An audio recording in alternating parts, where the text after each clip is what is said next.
नमस्कार, बहुत स्वागत है आप सभी का। आप देख रहे हैं भारत 24। आपके साथ मैं हूं प्रिया सिन्हा। लोकसभा चुनाव का बिगुल बज चुका है। पीएम मोदी के नेतृत्व में बीजेपी एक बार फिर चुनावी अभियान में उतर गई। कांग्रेस के नेतृत्व में विपक्षी गठबंधन इंडिया भी बीजेपी को टक्कर देने की तैयारियों में। देश भर में सियासी गर्मी बढ़ती जा रही है। पीएम मोदी ने केंद्र की राजनीति में उनके आने के बाद से बीजेपी का जो ग्राफ है वो बहुत तेजी के साथ लगातार बढ़ा है। पीएम मोदी के केंद्र में आने से पहले साल 2009 में लोकसभा के चुनाव जब हुए थे तो बीजेपी 433 सीटों पर चुनाव लड़ी थी, लेकिन उसे सिर्फ 116 सीटों पर ही जीत हासिल हो पाई। 2009 के लोकसभा चुनाव में बीजेपी ने पूरे देश में 8 करोड़ से भी कम मतदाताओं यानी कि 7 करोड़ 84 लाख का वोट प्राप्त किया था। आपको हम ये भी बताते हैं कि बीजेपी ने साल 2014 में नरेंद्र मोदी को पीएम पद का उम्मीदवार घोषित किया। लोकसभा चुनाव में भारतीय जनता पार्टी उतरी। 2014 में बीजेपी ने 428 यानी कि 428 सीटों पर चुनाव लड़ा। पार्टी को 17 करोड़ 16 लाख मतदाताओं के वोट के बल पर 282 सीटों पर विजय हासिल हुई। 2019 के लोकसभा चुनाव हुए।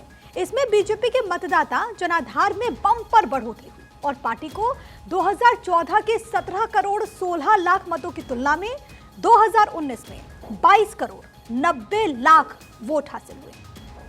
2019 में भारतीय जनता पार्टी 436 सीटों पर चुनावी मैदान में उतरी थी।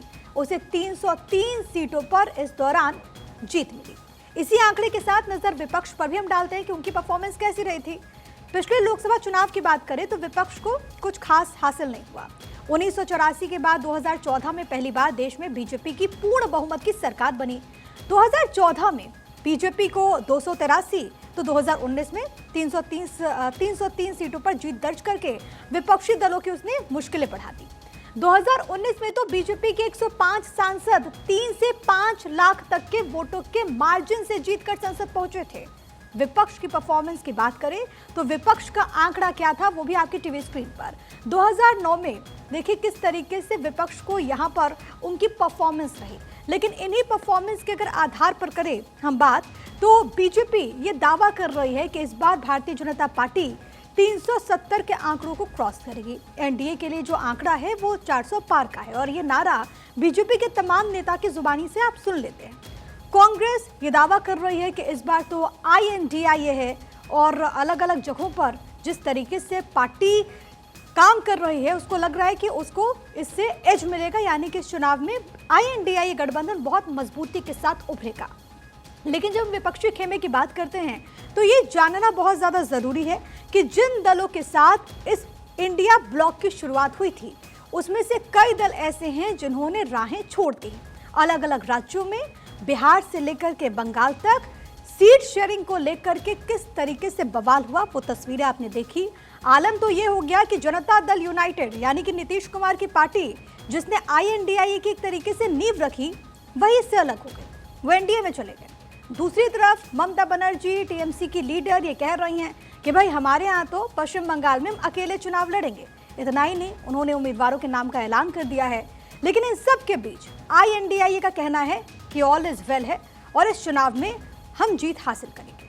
अब आंकड़ों के लिहाज से अगर मैं आपको समझाएं तो 116 से 303 पर कैसे बीजेपी पहुंची ये भी जानना जरूरी है। कुल सीटें हैं लोकसभा की 543।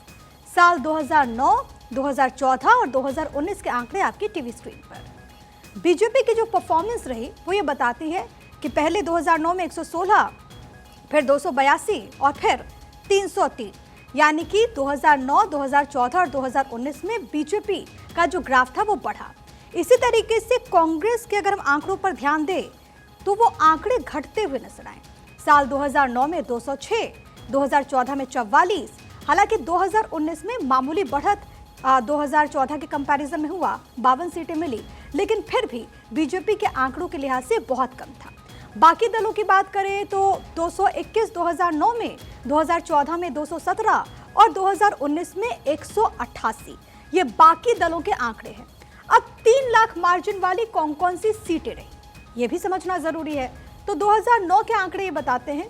बीजेपी के लिहाज से हम बात करें तो 2009 में एक ऐसी सीट थी, 2014 में 42 ऐसी सीटें थी और 2019 में जिसको लेकर के बीजेपी कहती है कि तो मोदी की सुनामी है। उसमें 105 सीटें ऐसी थी बीजेपी के लिए जहां पर जो अंतर रहा वो 3 लाख का था, यानी कि 3 लाख से विजय हुए बीजेपी के कैंडिडेट। इसी तरीके से कांग्रेस के आंकड़े ये बताते हैं कि साल 2009 में 4 ऐसी सीटें थी जहां पर 3 लाख मार्जिन से पार्टी ने जीत हासिल की। 2014 में आंकड़ा 2 तक जा पहुंचा। 2019 में 5 ऐसी सीटें थी जहां पर 3 लाख मार्जिन से ज्यादा जीत हासिल हुई। बाकियों के यानी कि अन्य दल कौन कौन से, इसमें आप बाकी के दलों को ले सकते हैं, आप टीएमसी को ले लीजिए, समाजवादी पार्टी को ले लीजिए, बीएसपी को ले लीजिए। अगर उनके आंकड़े हम देखें तो साल 2009 में ये 9 था। इसके अलावा 2014 में 60 ऐसी सीटें थी जहां पर 3 लाख मार्जिन से ज्यादा जीत का फासला रहा। 131 सीटें थी साल 2019 में। ये 3 लाख मार्जिन वाली सीटें और उसका ग्राफिक्स आपकी टीवी स्क्रीन पर है कि कब कब क्या क्या हुआ। और यही वजह है ये जानना कि आखिरकार किस तरीके से अब पार्टी जो हैं वो तैयारी कर रही हैं इस आम चुनाव के लिए। अब 10 राज्य वो कौन कौन से थे, बीजेपी की सीटें जो थी वो 100% से अधिक बढ़ी, ये जानना जरूरी है। तो 2009 में पश्चिम बंगाल की बात करें तो बीजेपी को मिली थी 1 सीट, 2014 में 2 सीट, 2019 में 18 सीट पश्चिम बंगाल में भारतीय जनता पार्टी को मिली। और इसी वजह से बीजेपी वहां पर गदगद है, क्योंकि जो टीएमसी दावा करती है कि हमारा प्रदेश है, हम यहां पर मजबूत है, उसी टीएमसी के गढ़ में बीजेपी ने सेंध मारी की। और पश्चिम बंगाल के 2019 के आंकड़े बताते हैं कि राज्य की 42 लोकसभा सीटों में से भारतीय जनता पार्टी को कुल 18 सीटों पर विजय हासिल हुई थी। इसके बाद अगर हम बात करें दिल्ली की, तो दिल्ली में किस तरीके से बीजेपी का जनाधार बढ़ा वो जानना भी तो जरूरी है। 2009 वो दौर था जब बीजेपी के यहाँ पर खाता भी नहीं खोला था। इसके बाद 2014 जब 7 सीटें भारतीय जनता पार्टी ने जीत हासिल की सभी सीटों पर, 2019 में भी सभी 7 की 7 सीटें भारतीय जनता पार्टी के खेमे में ही गई है।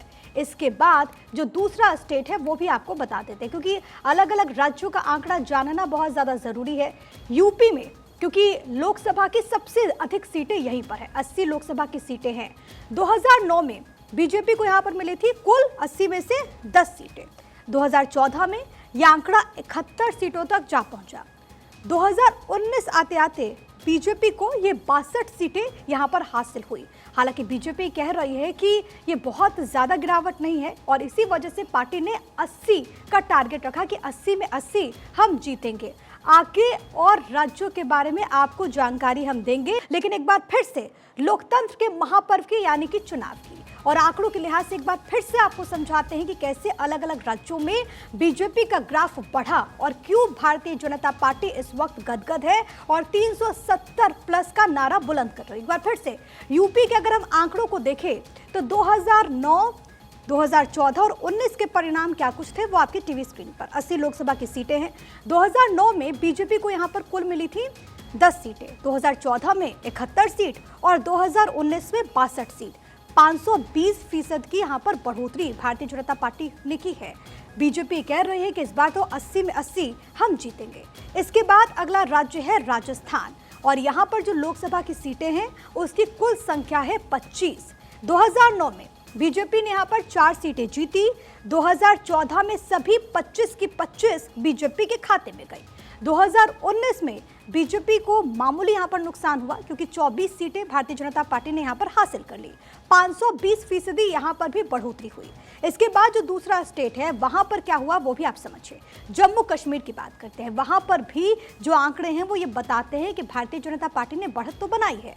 2009 में 0 सीट थी, 2014 में 3 सीट, 2019 में भी 3 सीट। यहाँ पर जो लोकसभा की सीटें हैं उनकी संख्या है 6 और यहीं पर जो आंकड़ा है वो ये बताता है कि बीजेपी ने 300% की बढ़ोतरी हासिल की। इसके बाद हम बात करते हैं अरुणाचल प्रदेश की। अरुणाचल प्रदेश का आंकड़ा क्या वो आपकी टीवी स्क्रीन पर।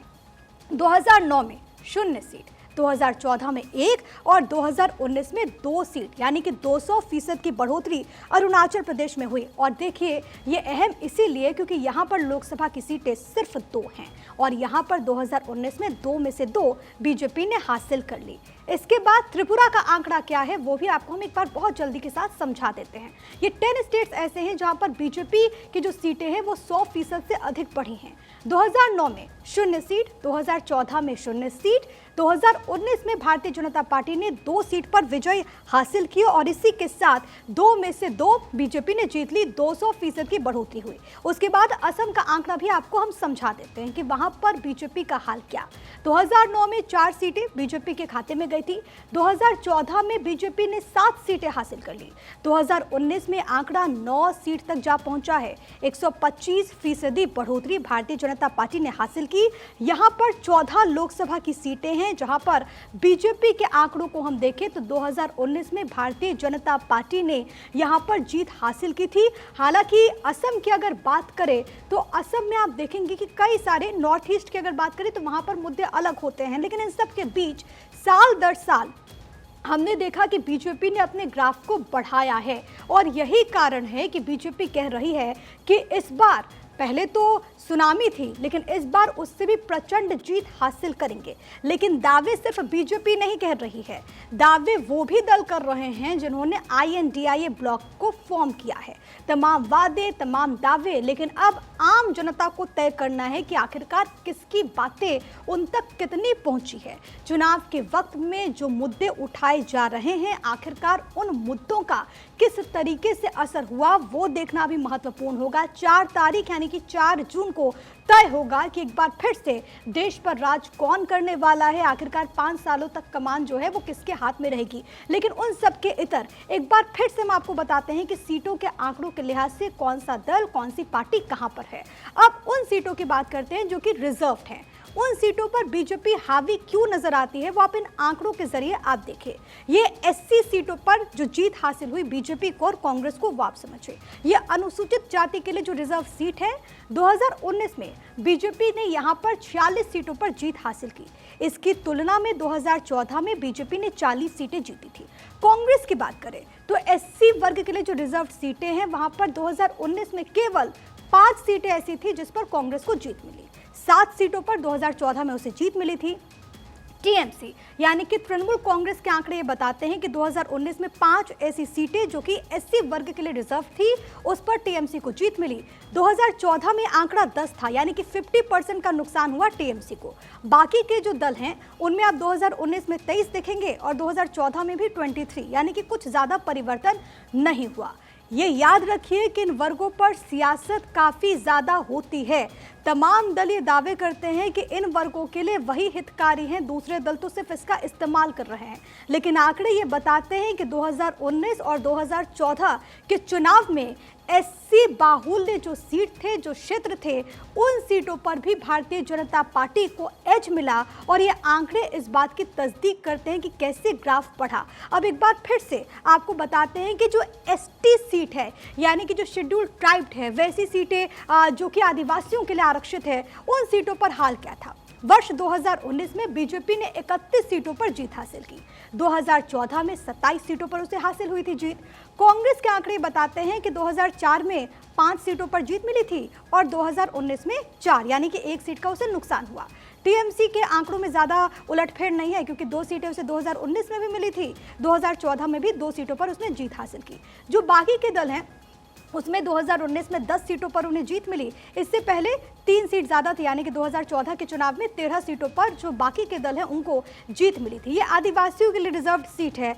आदिवासियों पर भी सियासत होती है, लेकिन आंकड़े ये बताते हैं कि 2019 और 2014 में इन तमाम दलों ने बाकी पार्टी की तुलना में भारतीय जनता पार्टी पर भरोसा जाहिर किया था। इसके बाद दूसरी जगह के क्या आंकड़े रहे वो हम आपको समझाएंगे, लेकिन हर एक आंकड़ा बहुत ज़रूरी है ये जानने के लिए कि आखिरकार वो कौन से फैक्टर्स हैं जिसको लेकर के दोनों तरफ से, दोनों ब्लॉक की तरफ से दावा किया जा रहा है। अब हर सीट पर औसतन 15 प्रत्याशी, ये भी आप समझिए। 2009 में बीजेपी 436, 2014 में 432 और 2019 में ये जो आंकड़ा था वो 433 का था। कांग्रेस की बात करें तो 2009 में 422, 2014 में 464, इसके अलावा 2019 में 440। बहुजन समाज पार्टी की जब हम बात करते हैं तो 2009 में 383, 2014 में 503 और 2019 में 500। ये जो बाकी के पार्टीज हैं उनके आंकड़ों पर भी अगर आप देखेंगे तो ये 6000 से अधिक हैं। 2009 में 6813, 2014 में 6852 और उसी तरीके से 2019 में 6697। यानी कि हर सीट पर ऑन एन एवरेज आप देखेंगे वहां पर 15 कैंडिडेट्स नजर आते हैं जो कि चुनावी मैदान में उतरे थे। इन तमाम वर्षों का आंकड़ा आप देख सकते हैं। किस दल की क्या स्थिति थी वो भी आप इन आंकड़ों के जरिए समझेंगे। लेकिन इस बार क्योंकि चुनावी जो शंखनाद है वो हो चुका है, 19 अप्रैल ये वो तारीख जब पहली बार वहां पर फर्स्ट फेज का इलेक्शन होने वाला है। 116 से 303 पर भारतीय जनता पार्टी कैसे पहुंची है वो भी आपके टीवी स्क्रीन पर, और अलग अलग वर्ष में आप देखेंगे तो बीजेपी का ग्राफ जो है वो बढ़ता जा रहा है। इसके कंपैरिजन में कांग्रेस का जो ग्राफ है वो यहाँ पर घटता हुआ जरूर नजर आता है। लेकिन दोनों तरफ से दावों की बयार इस वक्त बह रही है और दोनों ही दल ये दावा कर रहे हैं कि भाई हम तो इस बार विजय हासिल करेंगे, लेकिन लोकतंत्र में जनता जनार्दन होती है, उसे तय करना है।